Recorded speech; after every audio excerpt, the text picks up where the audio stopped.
Welcome back, ladies and gentlemen, to WCS America Premier League. We are getting into the last match of the round of 32. Huck versus Sen. It's a PVZ, and this is going to be an exciting game. 1-1 already is the series, and I mean, it's anybody's game right now. It really is. The third and final map is going to be Neo Planet S. This is a map where, of course, those early gateway attacks are very strong, but also it's very difficult for Protoss to defend your third base here. So I think Huck may just play the exact same way he played that last map. It worked out very well for him there. Quite right. I mean, he just needs to do that timing yet again. And, I mean, the Zealot control, once again, from Huck, so good. Was able to do so much work with those Zealots and completely take that game fairly convincingly. But let's take a look at our players and positions on the map. Spawning down here in the bottom left-hand corner from Team Evil Geniuses, it is Huck. Spawn up here in the top right-hand corner, our red Zerg player from Team Gamma Bear. Can he pull it through and win and go to the round of 16? It is Sen.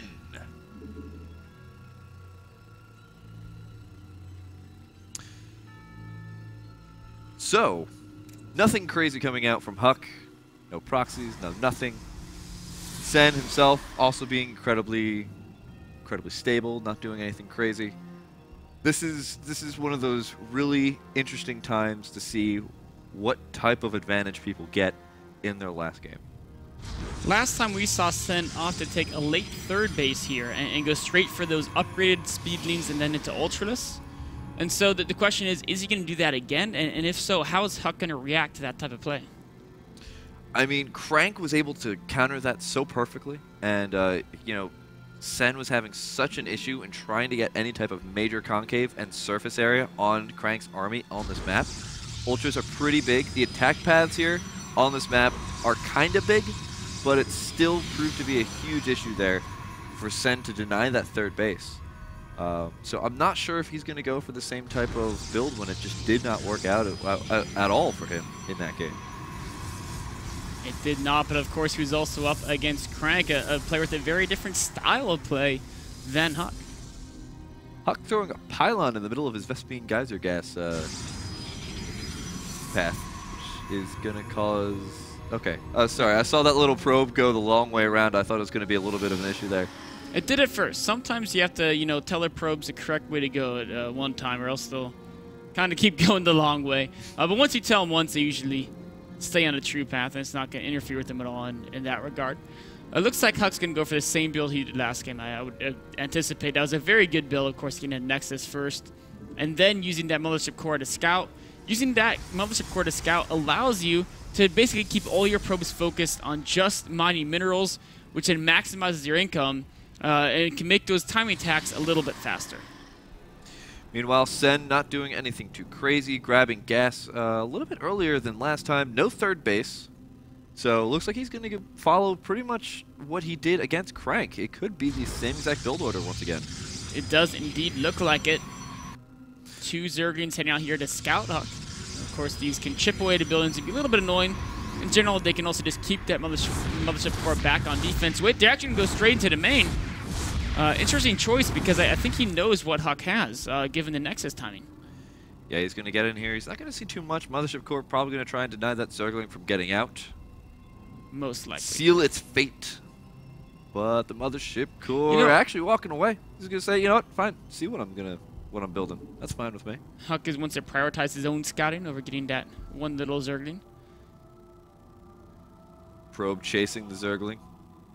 Actually, only to throw down a couple of buildings here. More gateways heading up. It looks like very similar to the build Huck did last game. Oh, no. Oh, he was trying to trick? Oh, no, I get it. Yeah, he canceled the gateway because he accidentally made a full wall and he wanted to make a partial wall. For a second, I thought he was going to trick his opponent after he scouted the gateways into thinking he was doing the same build he did last game. And then really not, but it does look like he's doing a similar build. No fourth gateway yet, though. And in fact, he scouts and he's kind of seen the build, and he may not go for the gateway aggression because his opponent never took a third base. Instead, opting for a Stargate. Oh, this Overlord could potentially run in there and see it. Does Huck know that Overlord is over there on the right side? Doesn't Stalkers see it. at the front. Stalkers are at the front, and even then, the Overlord has actually a pretty small distance to traverse. It could potentially see it, even if the Stalker starts engaging as soon as it gets over there. Stalkers don't do that much damage to Overlords. Overlords have a lot of health. I'd actually kind of like to see Huck head out with the Stalker and a Probe and try to sell that he's doing that Gateway Rush again. But seeing the 3 sentries back at home, now, of course, Sen knows there's no early Gateway Rush, so he doesn't have to build any more speedings. He could drone up. He still may want to get speedings depending on how aggressive he wants to be at denying Huck any map control. Now there are the 3 sentries and the Stalker waiting for that Overlord to move, so we can try and deny it. Unfortunately, until then, the Overlord's a little bit out of range. Mothership Corps hanging out in front of the base, heading out on a secondary scouting mission. Probably trying to see the 3rd time into the Zerg, or also to see if there's any units being rallied out towards him from those Zerg bases. Almost ZVZ in style, where you have your Overlords hanging out in front of the natural, waiting to see any type of unit movements. Using that Mothership Core in that type of manner. Overlord trying to move in. Oh, Phoenix actually just shows the technology here as it's taking out the Overlord, so Sen's going to know that there's Phoenixes out here. Once again, delaying those Spore Crawlers, doesn't want to get them immediately because there's only 1 Phoenix out. Probe snuck its way to the top left. It actually went past the Speedling, but Sen didn't notice, so that Probe is in a very nice spot to build pylons to launch an invasion from later down the road. Hallucinated Phoenix going to try to scout and see exactly what Sen is doing. It's going to see the lair. It's going to see the Spore Crawlers. Is he going to be able to see the double evolution chambers? That's going to be a really big tipping point. And yeah, he sees both the evolution chambers. Now, can he make the type of army that Crank did? Is he going to go for that type of a path? He's got the Robo Facility already on the way. He's got +1 weapons on the way as well. Or he's going to try and strike when this build is weak. One of the unique things about this, or one of the things you have to keep in mind when playing against a Zerg using this upgraded speeding style, is that it's very difficult to solidify a 3rd base up early. We saw Crank dealt with this, but it's not taking a Nexus for quite a long time. I think his 3rd base is like the 14-15 minute mark when Crank played. But Huck, it looks like he wants to take the 3rd base a little bit earlier. The Probe is already poised here. If he can defend his 3rd base from Speedlings, he's going to be in good shape. Now the Speedlings are poking around here, doing a little bit of work, but nothing too crazy. Mothership Core comes in here and starts tickling some of those Zergling. Doesn't actually kill any of them. Huck continuing his Probe production. Sen going up for the Pathogen Gland so he can tech to Infestors. No 2-2 quite yet from Sen. No Hive Tech either. Delaying his upgrades a bit. You know, Sen could be worried about until he notices his opponent taking the 3rd base. He was thinking, okay, if my opponent's going for a 2-base timing, it may need my resources to get Spine Crawlers. Now realizing that timing is not happening. Here come the Speedings. This is the tough part about taking a 3rd base. Oh, and it looks like he's going to try and run through the 3rd base. He does try to go for the natural, but that's unsuccessful. A lot of those Speedlings ran through the 3rd base and were actually completely slaughtered by Huck's forces as they ran through the 3rd base. A very nice defense by Huck, getting a lot of kills there. Extremely cost efficient in that engagement. 4 units lost versus the 26 of Sen. Huck's got to be a little bit careful here. He is leaving his natural a little bit exposed there for a second, as his only sentries were over by the 3rd base. Speedling still just running around the map, not really doing too much, but keeping that map control under Sen's possession.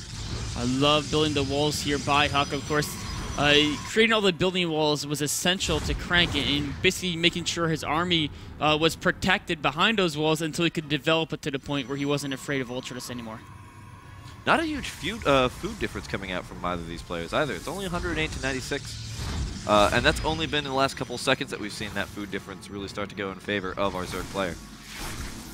Speedings try and run a natural. Huck with good defense at a 3rd and a natural. One more Speeding runs to the 3rd. It's taken out as well. Zergling running around. Huck with the 2 Phoenixes is able to scout off pretty much everything that's going on here for Sen's army. Infestors are starting to pour out here. We've got an Ultralisk Cavern finally started here. The Hive is now finished up. And with these Infestors, he can actually start doing a little bit more damage. Queens being produced 4 at a time. 2-2 on the way. But Huck, similar to what Crank did, has double robotic facilities. So you can get plenty of Colossi to deal with the Infestors and the Speedlings, and also plenty of Immortals to help against the Ultradus. So if Huck hits that perfect army composition, do you think Sen's going to be able to get a better engagement than he did against Crank? I mean, if there's enough Immortals, it's very difficult to actually make that engagement happen unless you additionally add in something like Neural Parasite or something crazy like that. Just because the army composition is so strong for the Protoss, if they've been countering your 18-minute army from minute 10 onward, that's what Huck's doing, and Sen hasn't realized that. Again, he's building the Immortals, or sorry, excuse me, the Ultras. What Huck needs to do is just keep in a defensive posture, perhaps even build some additional gateway walls out here. That's what he's doing. He's building pylons. If he can get a little shelter to hide behind until he can build up a high Immortal count, he's going to be in great shape. He's still at 130 food, so he's got a lot of food supply to fill up with nothing but Immortals. But there are a lot of Zergling out here. They're going to take a lot of those shots from the Immortals. The creep is spread so much more than it was in the game against Crank, and the creep spread is so essential to being able to utilize the Zerg melee units in addition to the Queens. Archons coming in here. Those Archons will do a lot of damage against the Zergling because Zergling clump up, and Archons have that blast radius per their attack. Huck extending his wall. Can Huck win this battle? Is going to be very key here. Oh, I think this would be a Immortals great joined the time for maybe a couple of Swarm hosts just to put a little bit more pressure onto Huck on different angles from where his main army is. He could do that. He'd have to totally switch his upgrade path, though. It looks like he just wants to spend it all on these units here. Coming in a great time warp, slows down those speedlings. And Huck has an amazing defensive position right here. The Ultralisk trying to break right on through, but the Immortals are doing so much work. There are still 4 Ultralisk up, 3 now. Transfuse is going down here with the increased creep spread that allows those Queens to reach those Ultralisk a little bit easier, get the Transfuses. And he actually breaks through most of the army here for Huck. Huck actually losing one. Oh, wow. Just barely keeps that Colossus alive with 5 health. And the Ultralisk fall at the last moments here. Huck barely coming out on top of that battle.